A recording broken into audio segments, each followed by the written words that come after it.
quero contar com as orações dos irmãos e dizer aos irmãos que dá gosto vir a uma igreja viva, porque o culto morno causa ânsia de vômito no Senhor.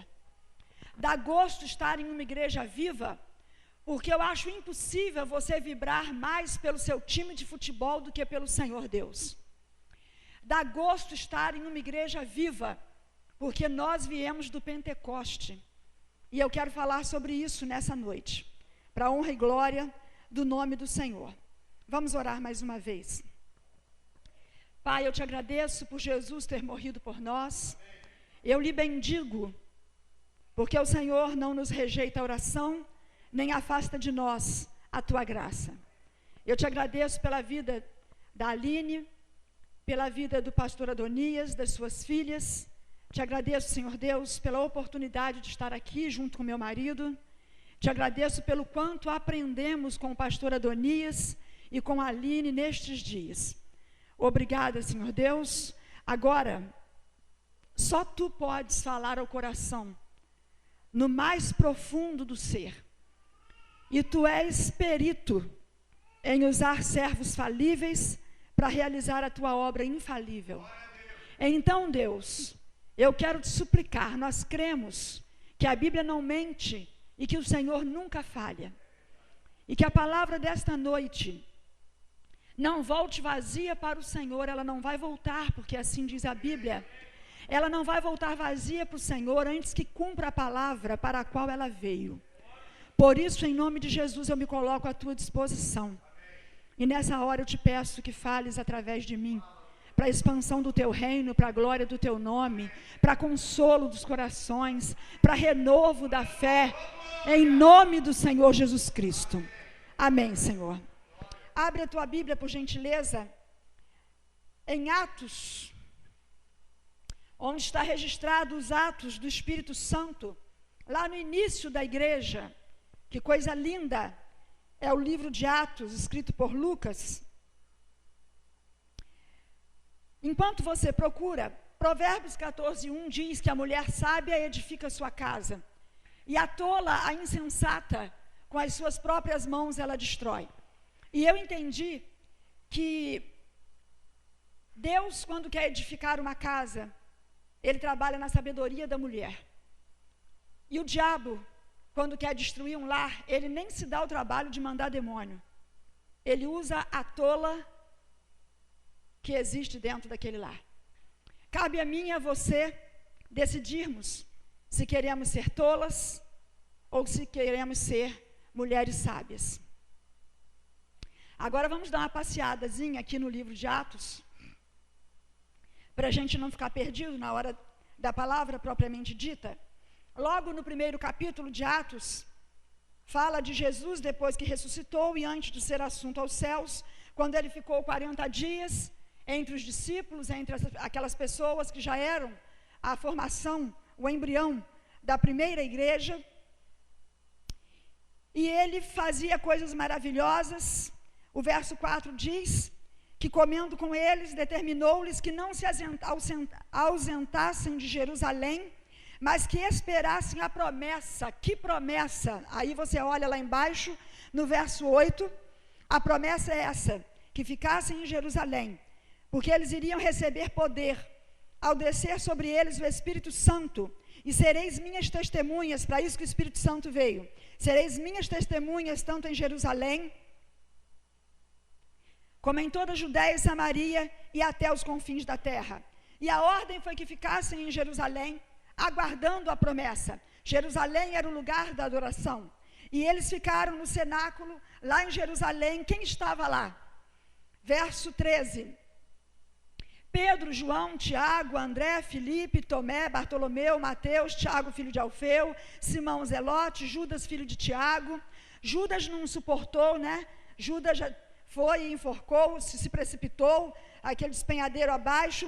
Mas eu quero chamar a tua atenção, quando no verso 14 diz, todos esses perseveravam unânimes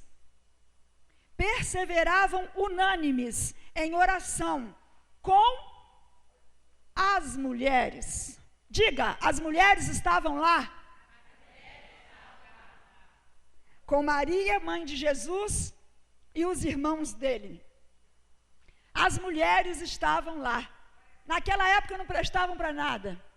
Era só para procriar, era um objeto de cama e fogão, não tinha vez, não podia falar, mas Jesus foi o nosso precursor na luta da emancipação da mulher. E quando eu falo de emancipação da mulher, eu tenho minhas reservas. Porque emancipação também não é alguns comportamentos que têm sido emitidos por algumas mulheres. É rebeldia, não é emancipação. Eu não sou feminista nem machista, mas se eu tivesse que escolher, eu seria machista. Porque o homem é o cabeça da mulher, Cristo é o cabeça do homem, o homem é o sacerdote da casa. Na minha igreja eu sou pastora, mas na minha casa o meu marido é o meu pastor e eu sou submissa a ele. A Bíblia diz que aquele que não cuida dos seus é pior do que o infiel. E a mulher está trabalhando muito na igreja e fora da igreja, e na sociedade toda, no Brasil todo. E a delinquência aumentou, os filhos ficaram jogados, sem educação, sem direcionamento materno, enfim. Eu estou falando da emancipação mediante a valorização que Jesus deu à mulher. Quando ninguém dava crédito para a mulher, Jesus quebra todos os tabus, senta lá na beira do poço para bater um papo com uma mulher de uma moral no chão, né? Mulher samaritana. Jesus à luz do dia, ela samaritana e ele judeu, judeus e samaritanos não se falavam, e Jesus senta para bater um papo com aquela mulher. Quem passasse ia pensar o quê? Quando no jantar na casa de Simão, a prostituta entrou e se jogou aos pés daquele rapaz de 30 e poucos anos, o que você acha que o povão pensou? Mas Jesus não quis saber o que eles estavam pensando. Jesus honrou aquela mulher porque conhecia o coração dela. Quando jogaram a mulher pecadora aos pés de Jesus, essa é uma das minhas passagens prediletas. A outra é aquela que diz: posso estar abatida, mas jamais destruída, aleluia. E Jesus, então, todo mundo esperando que apedrejassem aquela mulher, Jesus disse para ela que não a condenava e recomendou para ela: vá. Foi só isso? E não peques mais. Jesus sabia que ela ia continuar pecando, mas ele se referia àquele pecado. Eu quero dizer para você que as mulheres estavam lá, no local de adoração, no cenáculo, no lugar de oração. As mulheres estavam lá, esperando o cumprimento da promessa. E naqueles dias, capítulo 2, cumpriu-se o dia do Pentecostes, ou seja, a promessa veio. Veio porque eles foram uma igreja obediente. Estavam todos reunidos no mesmo lugar, capítulo 2, verso 1. De repente veio do céu um som como de um vento impetuoso, encheu toda a casa, todos estavam ali assentados, e apareceram distribuídas entre eles línguas como que de fogo, pousou uma sobre a cabeça de cada um deles. Eu lá para ver esse negócio maravilhoso. Todos ficaram cheios do Espírito Santo, passaram a falar em outras línguas, segundo o Espírito lhes concedia que falassem. Diga, e as mulheres estavam lá. Aí Pedrão não aguentou, né? Aquela coisa maravilhosa, Pedro não aguenta, e no verso 14 diz: e se levantou Pedro, e aí Pedro levanta e começa a fazer aquele discurso, diante de tudo que ele tinha visto ali naquele lugar. Eita glória, que mistério é esse, que até mulher está sendo abençoada, a promessa veio para as mulheres também, que negócio estranho é esse? E Pedro ficou doido, Pedro ficou maluco, santamente doido. E aí Pedro se levantou com os 11, Judas já era, e erguendo a voz advertiu-os nestes termos: varões judeus e todos os habitantes de Jerusalém. Quem está prestando atenção, diga aleluia. E todos os habitantes de Jerusalém, tomai conhecimento disto e atentai nas minhas palavras. Estes homens, quais? Aqueles que estavam cheios do Espírito Santo, não estão embriagados, como vindes pensando, sendo esta a 3ª hora do dia. Mas o que ocorre, olha que coisa linda, segura essa bênção para você, minha irmã e meu irmão. O que ocorre é o que foi dito por intermédio do profeta Joel. O que foi dito por intermédio de Joel? E acontecerá nos últimos dias, diz o Senhor, que derramarei do meu espírito, com E maiúsculo, derramarei do meu espírito sobre toda a carne. Vossos filhos e vossas filhas, a mulher tendo vez de novo, vossos filhos e vossas filhas profetizarão, vossos jovens terão visões, e sonharão os vossos velhos. E até sobre os meus servos, e sobre as minhas servas, as mulheres aí de novo, e sobre as minhas servas, derramarei do meu espírito naqueles dias, e profetizarão. Estes dias aconteceram, o Pentecoste veio. Eu quero conversar com você nessa noite, sobre a mulher que ora, edifica a sua casa, amém?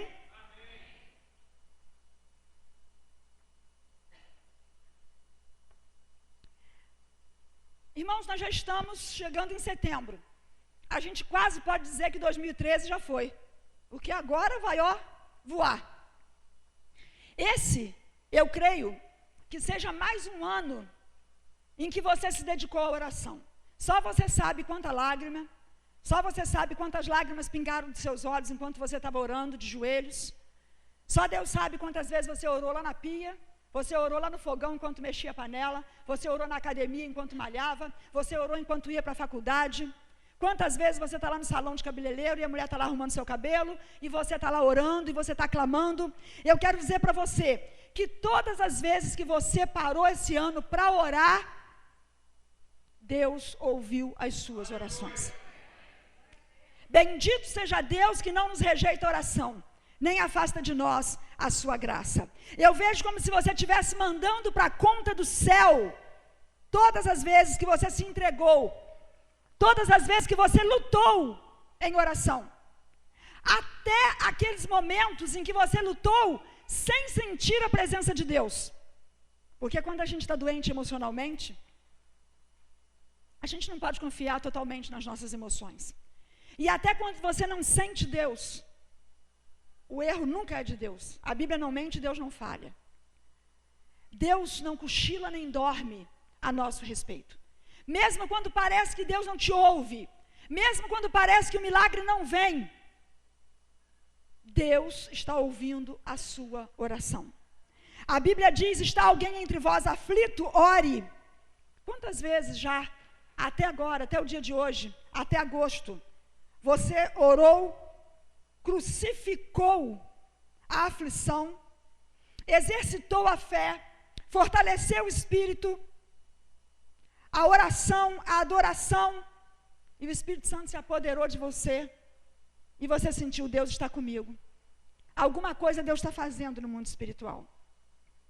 Eu quero dizer para você que enquanto você se dedicou a orar, você abriu mão do poder pessoal e confiou no poder de Deus.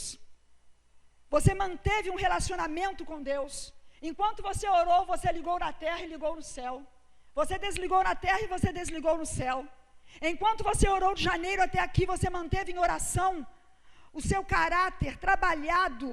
Você passou a olhar, a interpretar os fatos na perspectiva de Deus. Na palavra de Deus você cresceu. Você tocou o coração de Deus e Ele agiu e está agindo em seu favor. Eu e você não podemos imaginar tudo o que está acontecendo agora no mundo espiritual a nosso favor. Eu tenho um problemão para resolver quando chegar em Campos, eu e meu marido. Nós já viemos com ele para cá. Esse nós não comentamos, enquanto estivemos aqui. Mas enquanto nós estamos aqui fazendo a obra do Senhor, o Senhor está trabalhando por nós. Nós precisamos crer no que a palavra de Deus diz. E uma pessoa me perguntou assim: como que você vai para lá pregar? Eu disse assim: eu vou crendo no que eu prego. Eu vou crendo no que eu prego. Eu quero dizer para você que a mulher que ora, edifica a sua casa, sabe por quê? Porque ela abre as portas para o cumprimento das promessas de Deus à igreja. A mulher quando ora, o homem também quando ora, quando nós oramos, nós abrimos as portas para o cumprimento das promessas de Deus na vida da igreja. Porque a igreja é você. Porque a igreja é composta pelos seus lares. Antes de Jesus subir ao céu, antes de acontecer a ascensão de Jesus, ele confortou os discípulos e disse para os discípulos que ele iria, mas mandaria o Espírito Santo. Essa foi a mais notável promessa. A igreja não ficaria só. Diga, a terceira igreja batista de São Mateus não está só. O Senhor prometeu que o Espírito Santo viria sobre a igreja. Nós lemos isso em Atos 1:8. E John Stott disse que antes de Jesus mandar a igreja ao mundo, ele mandou o Espírito Santo à igreja. Aleluia! Nós estamos equipados. Nós temos poder para ir. Porque o Espírito Santo é conosco, em nós e por nós. Jesus disse para aquele povo que eles deveriam permanecer em Jerusalém, até que do alto fossem revestidos de poder e recebessem a promessa do Pai.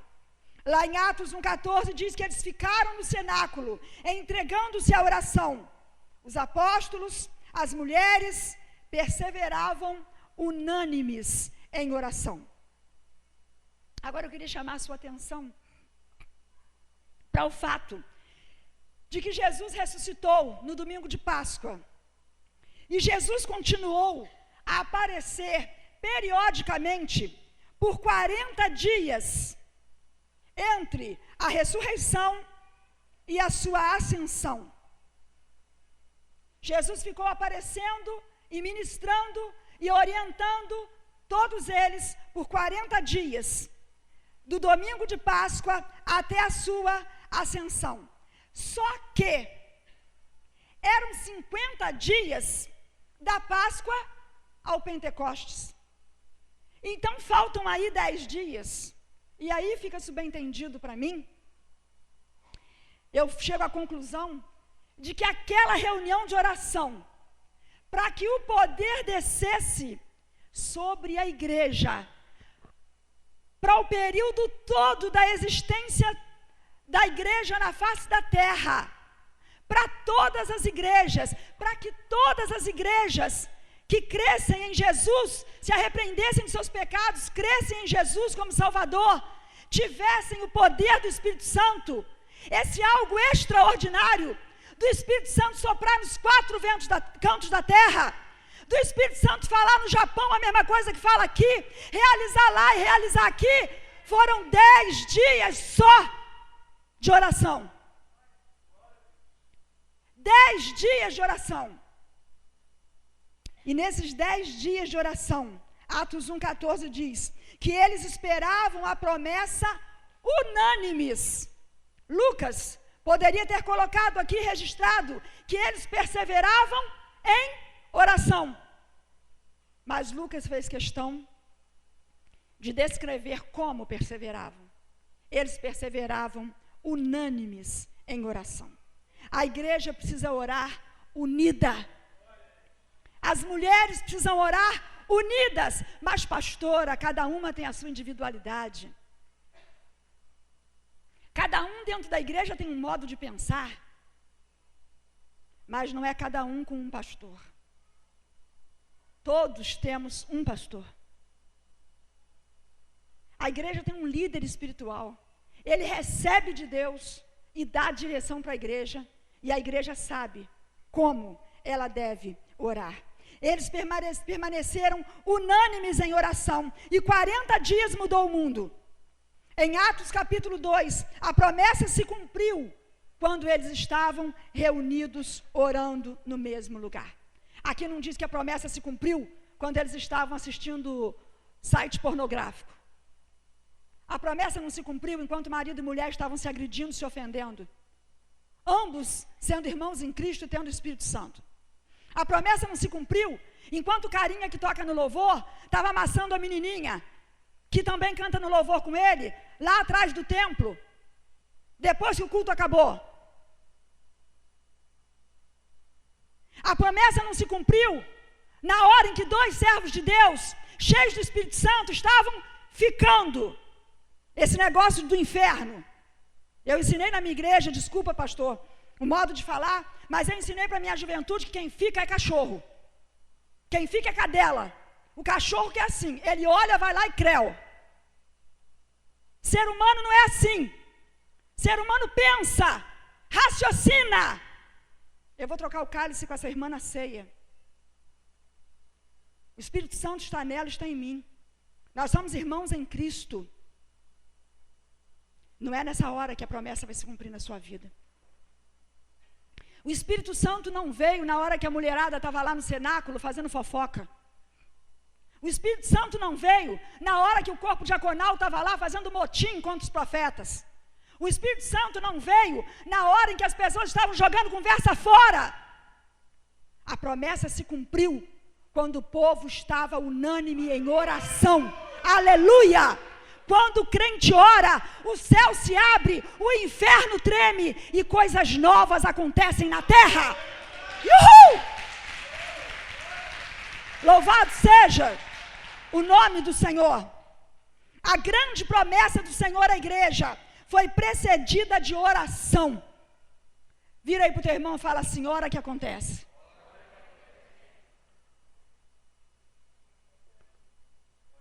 A profecia se cumpriu. A profecia de Joel.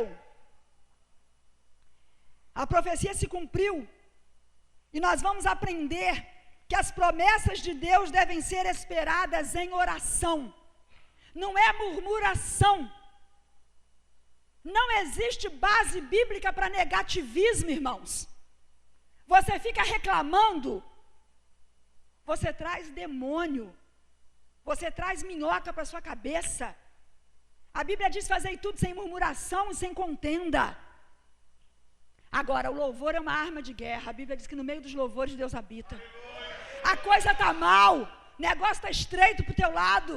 Aqui nesse mundo é pedreira mesmo. No mundo tereis aflições, mas tem de bom ânimo, eu venci o mundo. E aí você vai dando glória a Deus na prova. Você vai dizendo: louvado seja o nome do Senhor.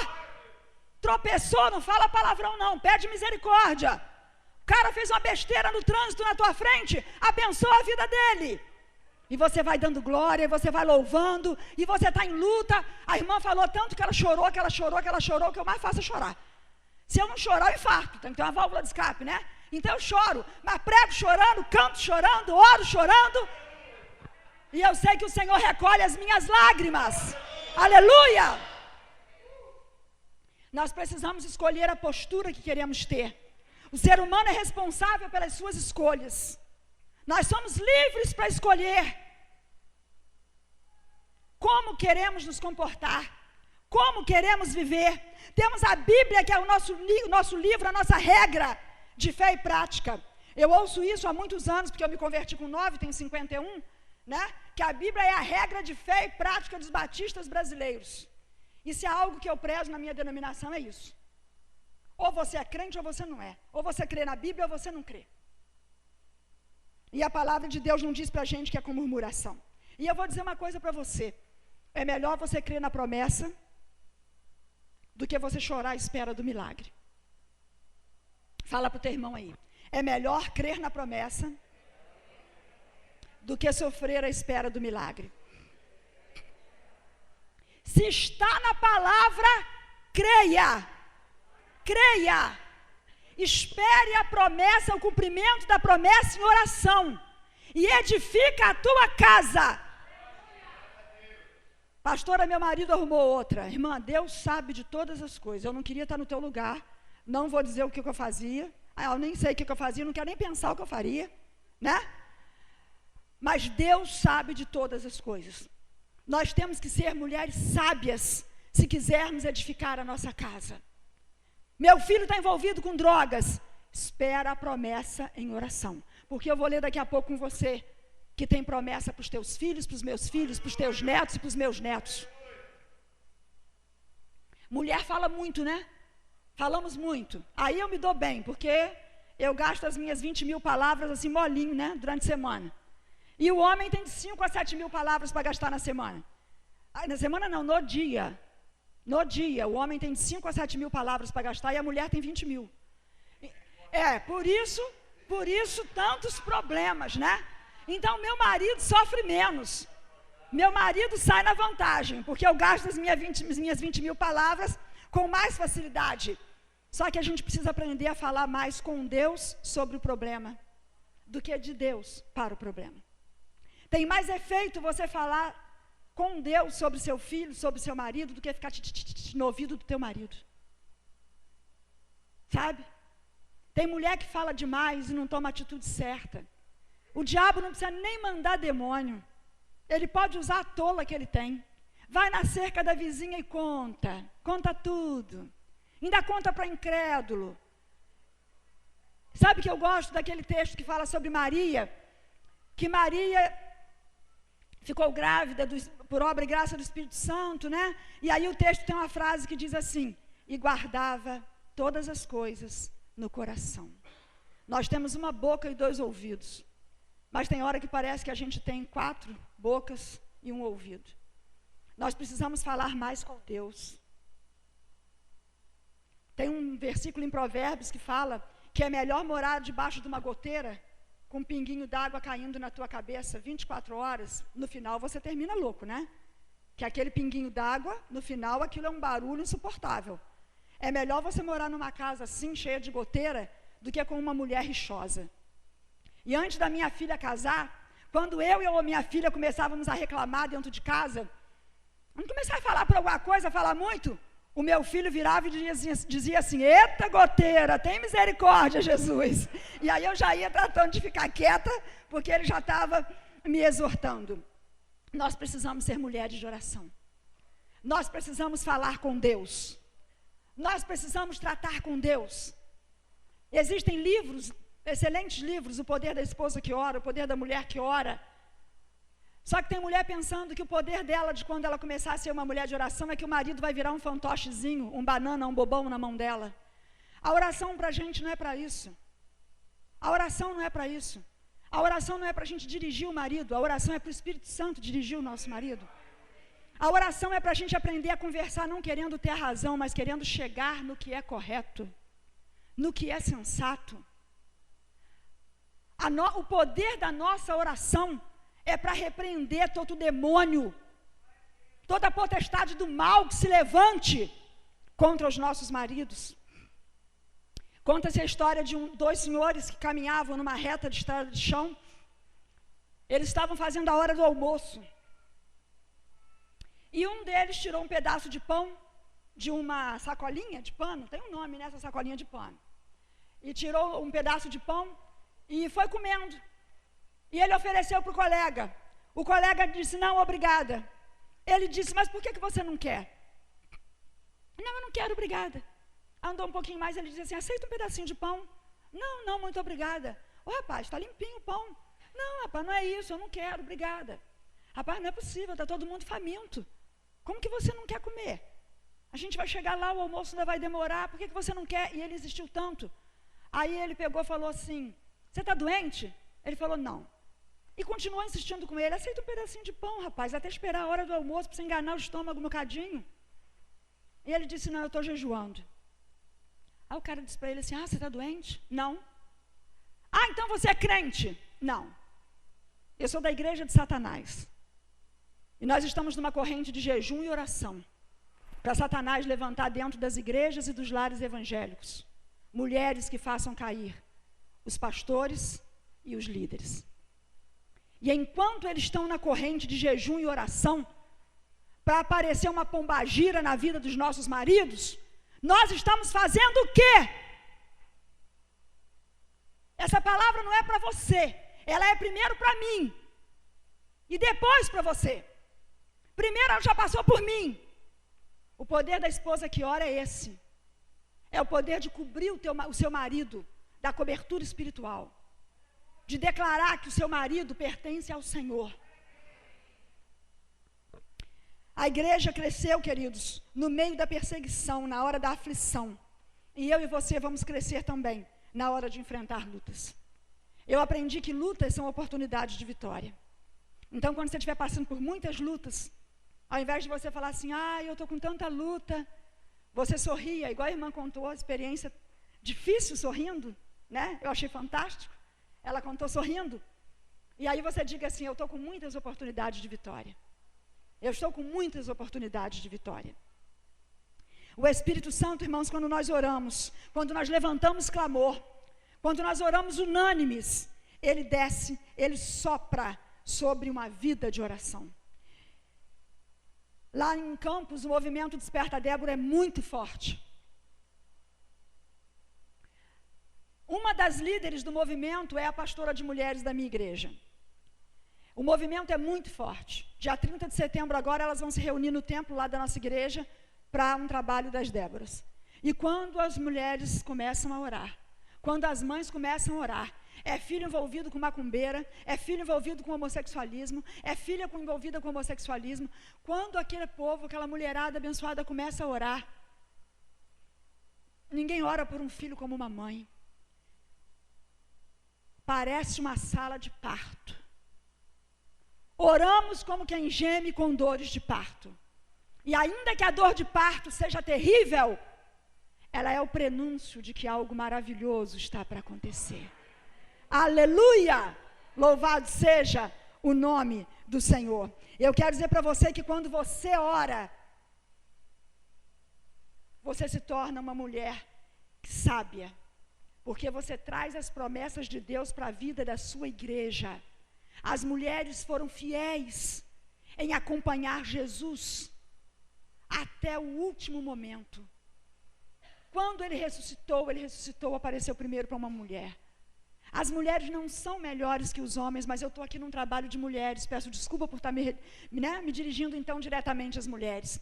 Nós mulheres precisamos ser o braço direito do pastor, daqueles ministros que trabalham com ele, na expansão do reino de Deus, aqui neste lugar.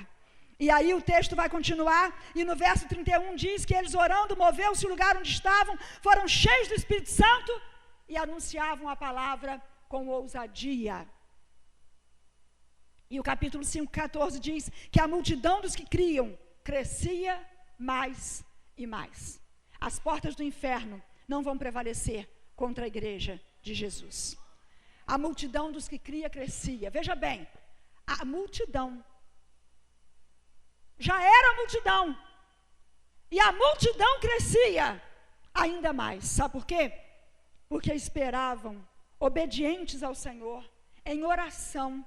E não é um para lá e um puxando para cá.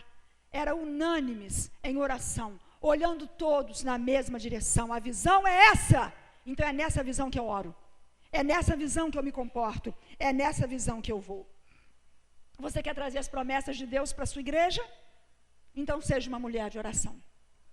Amém? Em segundo e último lugar, quero dizer a você que a mulher que ora edifica a sua casa, porque ela abre as portas para o cumprimento da promessa no seu lar.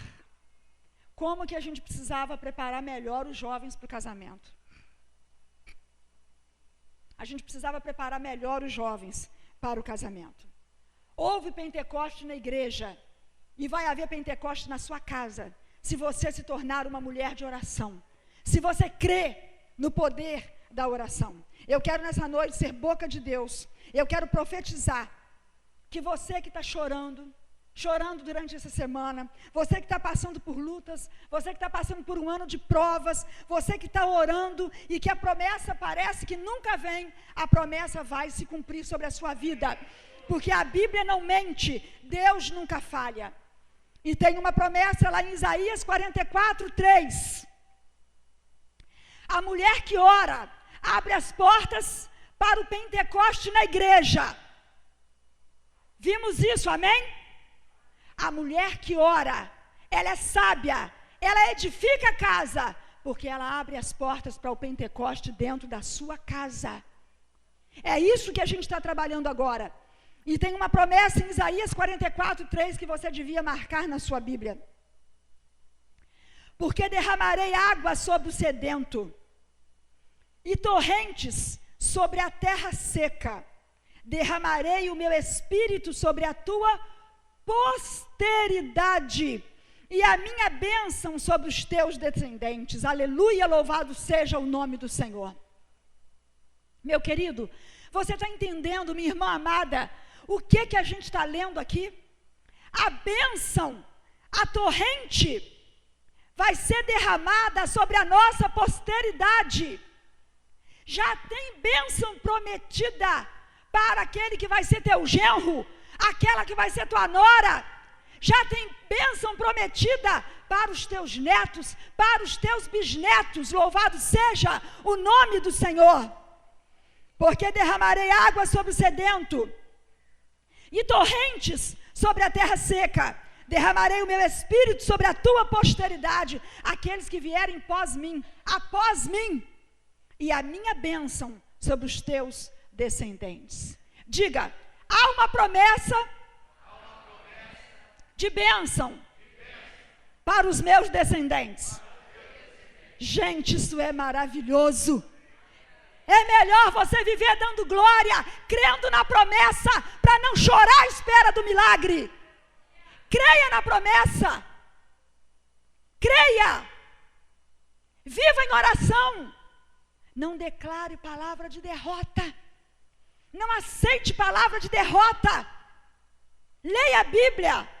Lembre dos textos. Não, já está declarado. A minha bênção será sobre os seus descendentes. Aleluia! Vai ter Pentecoste na tua casa. Vai ter Pentecoste na tua família. É promessa do Senhor. É promessa na palavra de Deus. Houve um Pentecoste na igreja. E eu creio no Pentecoste dentro da nossa casa. Um livro maravilhoso é o do Cote, O Avivamento dos Odres Novos.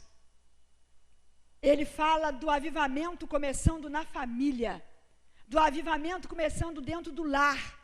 Nossa, aquele livro é fantástico, e ele está dentro do que diz a palavra do Senhor. A palavra do Senhor tem promessa para nós. A palavra do Senhor traz promessa para os nossos filhos. Ela traz promessa para os nossos maridos, para os nossos netos. Traz promessa para as mulheres. Eu e você precisamos trazer para perto as promessas de Deus. Pastora, como que é esse negócio? Crer, tomar posse da vitória, não aceitar a palavra de derrota, não crer na derrota, porque Jesus está vivo. Tudo que Ele conquistou lá na cruz é direito nosso, é herança nossa. E viva uma vida de oração. A reunião da igreja que devia ser mais frequentada é a de oração. Deus tem tocado no meu coração a respeito de abrir a igreja, lá em Campos, abrir o templo, todos os dias para orar. Abrir o templo, fazer uma escala, e abrir o templo todos os dias para orar. Nós precisamos orar. Tem hora que é hora de clamar, e as nossas vozes se unem, o clamor, o profundo do coração, se une e chega até o céu. Deixa eu dizer uma coisa para você. Quando eu fui fazer a minha monografia, eu queria falar sobre Jesus. Eu queria falar sobre Jesus como exemplo de liderança. Porque na linha que eu escolhi, a gente trabalha com as habilidades sociais, nos relacionamentos interpessoais. Então eu queria falar sobre a importância das habilidades sociais no comportamento de liderar pessoas. Mas eu queria falar sobre Jesus, porque eu vi que o que Freud estava descobrindo, o que os autores estavam descobrindo, aqui ó, a Bíblia já está lá na frente, né? Porque eu me calei e secaram-se os meus ossos, já estava lá na frente, a cura pela palavra, tudo isso.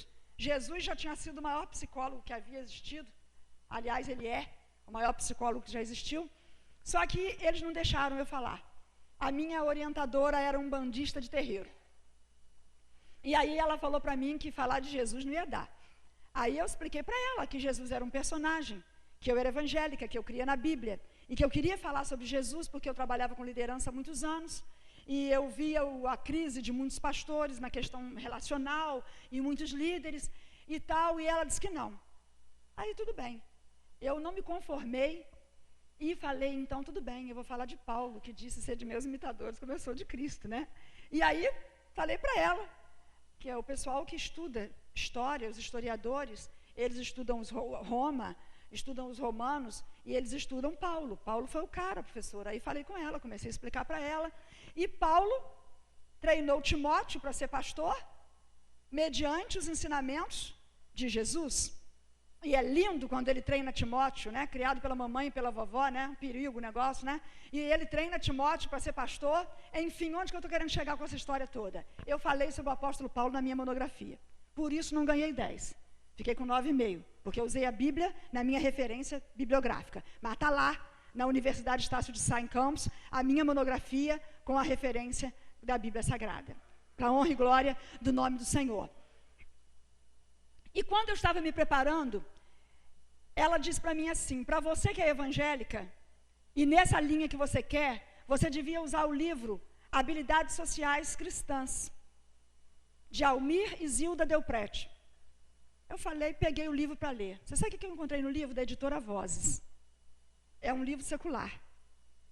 Na nota de rodapé, estava escrito que filósofos, psicólogos, pesquisadores estudiosos estavam pesquisando, procurando profundamente a resposta para esse fenômeno. Que fenômeno é esse? Como podem as circunstâncias mudarem enquanto as pessoas se reúnem para orar? Eles estão estudando, sem conhecer a Bíblia, sem conhecer Jesus. Que fenômeno é esse que acontece, que faz com que as coisas mudem, as circunstâncias mudam, quando pessoas se reúnem para orar? E nós sabemos que fenômeno é esse. É que o nosso Deus não é Baal, que é surdo nem mudo. Deus criou o ser humano e não deixou o ser humano para lá, não. Ele se preocupa conosco. Ele quer andar pertinho da gente. Ele quer saber da nossa vida. Até se você gosta de Giló, se você não gosta, interessa para Jesus. Tudo interessa para Jesus a teu respeito. Se você descer no profundo abismo, Ele vai lá. Ele sabe onde você está, Ele te busca, te arranca. Se você subir no alto monte, Ele está lá também, te encontra e trabalha na tua vida. Quando nós acreditarmos no poder da oração, a gente vai brigar menos com o marido, vai peitar menos o pastor, a gente vai orar mais, a gente vai se unir e nós vamos ver o céu abrir e as coisas acontecerem. Porque aquele livro não era um livro evangélico, não é, eu tenho ele até hoje, gosto demais daquele livro. E eles estão procurando, que fenômeno é esse?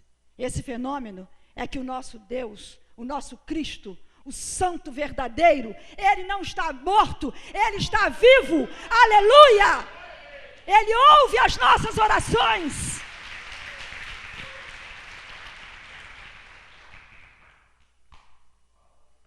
Ele responde quando nós clamamos. Ele responde quando nós clamamos.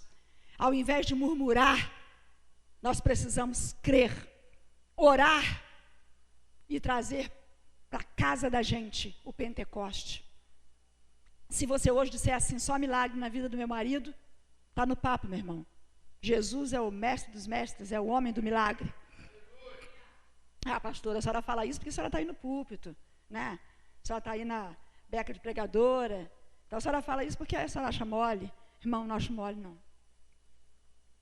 Não acho mole não. Com 51 anos eu já vivi muita coisa. Já chorei muito. Já vivi muita coisa. Você não conhece a minha história de vida? Eu não acho mole não. Mas eu creio que é real. Não é moleza não, mas é real. Eu preciso crer e ter uma vida de oração, esperar em Deus, porque Deus atende oração. Oração funciona. Oração funciona. Deus transforma a vida do teu filho. Deus transforma a vida do teu marido. E vou dizer outra, Deus muda você também, porque às vezes o problema somos nós, a gente está orando pelo marido e o problema é a gente. A gente está orando pelo filho, o problema somos nós, que não sabemos ouvir o filho, que temos predileção por um filho ao outro, que não temos paciência, ou que queremos castigar o marido na vida do filho, através do filho. Muita mãe doente. E eu fiquei em muita dúvida se eu falava sobre a mulher Ciro Fenícia ou se eu trazia essa palavra aqui hoje. Eu tinha tantas coisas para compartilhar com as irmãs. Mas Deus sabe de todas as coisas. A palavra tinha que ser essa, porque eu precisava dessa palavra e porque é você também quem precisava dessa palavra.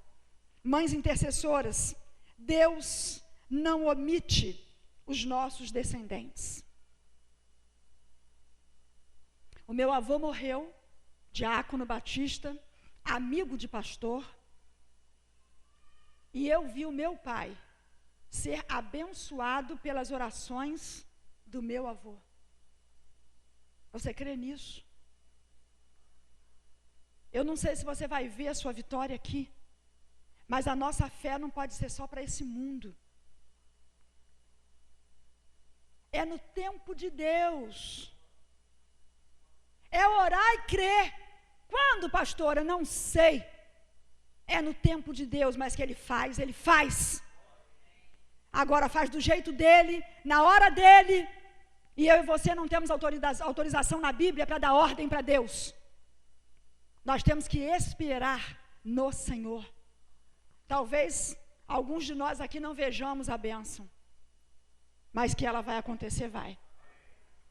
E quem sabe alguém vai testemunhar que você orava por ela. Quando eu entrei para o Ministério Desperta Débora, eu tinha meus 2 filhos integrados na igreja. Sempre nós tivemos essa bênção. Nós nunca tivemos uma vida fácil, eu e o pastor Hudson. Nós estamos juntos porque nós somos casados no Senhor.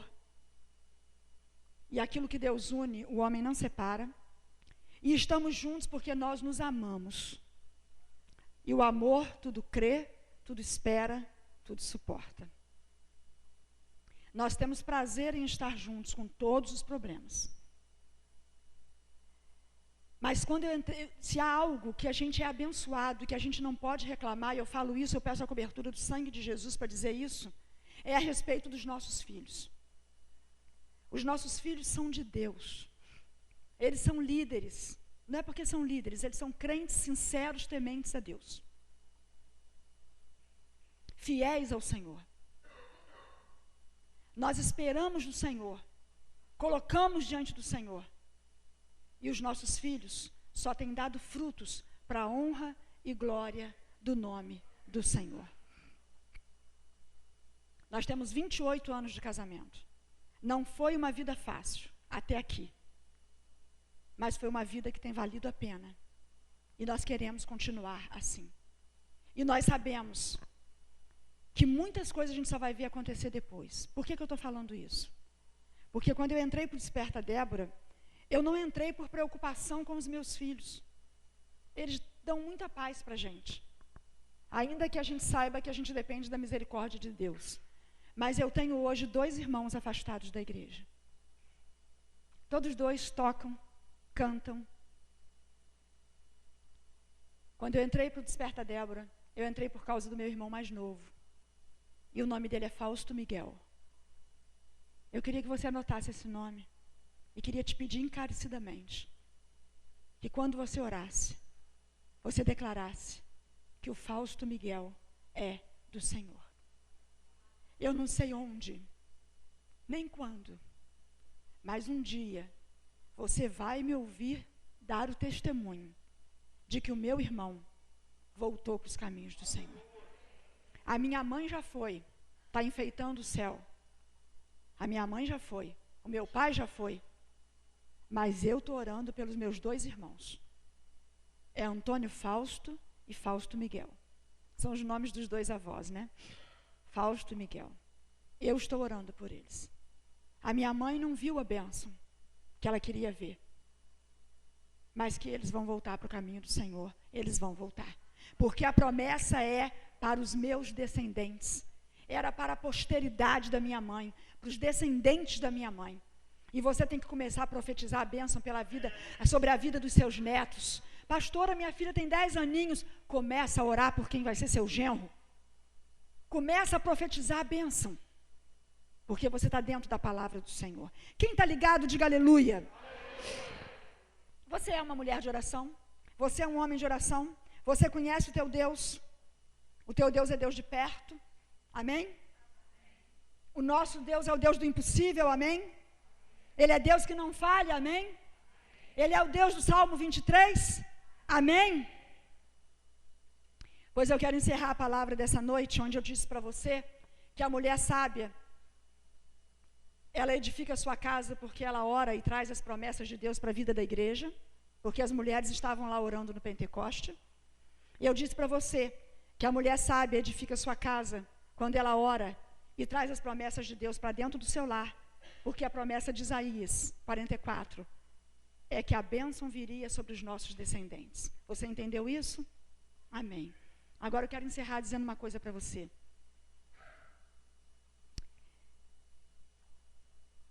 Conta-se uma história de um concurso de oratória. Era um grande teatro. Teatro imenso. O teatro estava lotado, abarrotado de gente. E ali só chegavam para declamar aquelas peças de autores, escritores famosíssimos, e homens eruditos, homens que haviam cursado oratória, e cada um chegava e dizia uma poesia mais preciosa, uma peça mais preciosa, mais conhecida que a outra. E o teatro aplaudia. Até que veio um senhor impecavelmente vestido, de postura, com todas as regras da oratória,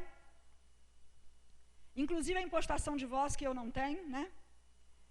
E ele chegou e, sabendo ter postura, sabendo colocar a voz, sabendo direcionar o olhar, sabendo fazer bom uso da eloquência, um português impecável, aquele homem começou a declamar, para surpresa de todos, o Salmo 23. E quando ele começou a falar o Salmo 23, o povo começou a aplaudir, o povo começou a assoviar, e o teatro veio abaixo. E quando ele terminou, houveram aqueles que disseram: não precisa mais ninguém falar nada, já ganhou, é o mestre da oratória. Só que depois que ele sentou, levantou-se um senhor, de uma aparência não tão requintada, bem mais simples, também não aparentava ser perito na oratória. E ele também começou a declamar o Salmo 23. Só que enquanto ele ia falando o Salmo 23, a atmosfera foi mudando dentro do teatro. Houve uma calmaria, parecia que aquilo ali era uma representação do que era a paz. E as pessoas começaram a ficar emocionadas, as pessoas começaram a dar as mãos, algumas pessoas começaram a derramar lágrimas. E quando aquele homem terminou de falar o Salmo 23, aquele teatro aplaudiu com devoção, aplaudiu de pé, aplaudiu com os olhos vermelhos, com o rosto em lágrimas. E aquele homem ganhou o concurso de oratória. E o outro chegou para ele e disse: peraí, você tem que me... Quer dizer, claro que ele não falou peraí, se ele era bom no português, né? Mas disse para ele: espera, você precisa me dar uma explicação. Está visível que eu sou melhor que você? É nítido que eu fui fiel a todas as regras da oratória e que você falhou em muitas. Qual é o segredo? O teu conteúdo foi o mesmo que o meu?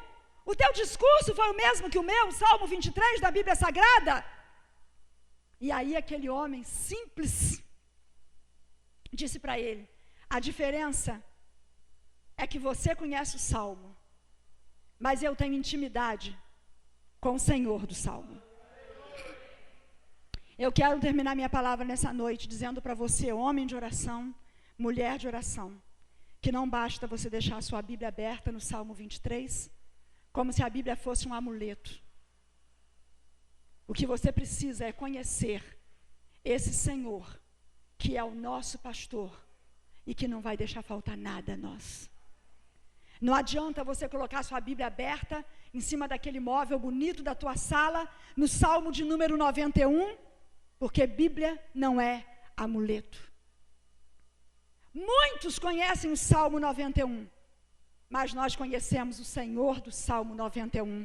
E por isso nós cremos que 1000 cairão ao nosso lado, 10.000 à nossa direita, mas que nós não seremos atingidos, que nós não precisamos temer o espanto noturno, nem a seta que voa de dia, que praga alguma vai chegar à nossa casa, porque nós conhecemos o Senhor do Salmo 91. Quero dizer para você que não adianta tanta gente deixar a Bíblia lá na estante, aberta, no Salmo de número 40. Há alguns que até sabem de cor os primeiros versículos, mas o que importa é que nós conheçamos de intimidade, de experiência, o Senhor do Salmo 40, e que possamos dizer do fundo do coração, como quem é íntimo do Senhor do Salmo: esperei com paciência no Senhor, e Ele se inclinou para mim e ouviu o meu clamor. Igreja, continue a orar. Não desista de orar. Mães, ninguém ora por um filho como uma mãe. Não criamos filhos para povoar o inferno. Venha e ore e clame. Abre a tua boca, solte sua voz em unanimidade, à espera da promessa, aqui na casa de Deus, unidas, porque é melhor crer na promessa do que sofrer à espera do milagre. E sendo uma mulher de oração, você vai estar abreviando, aleluia, o cumprimento da promessa de Deus para a tua posteridade, para os teus descendentes e para a tua igreja. Porque é a igreja que vai cuidar do teu filho, é a igreja que vai cuidar do teu neto. Que Deus te abençoe em nome de Jesus. Que o Espírito Santo complete o incompleto que há em mim, e que Ele faça no teu coração a obra que só Ele pode fazer.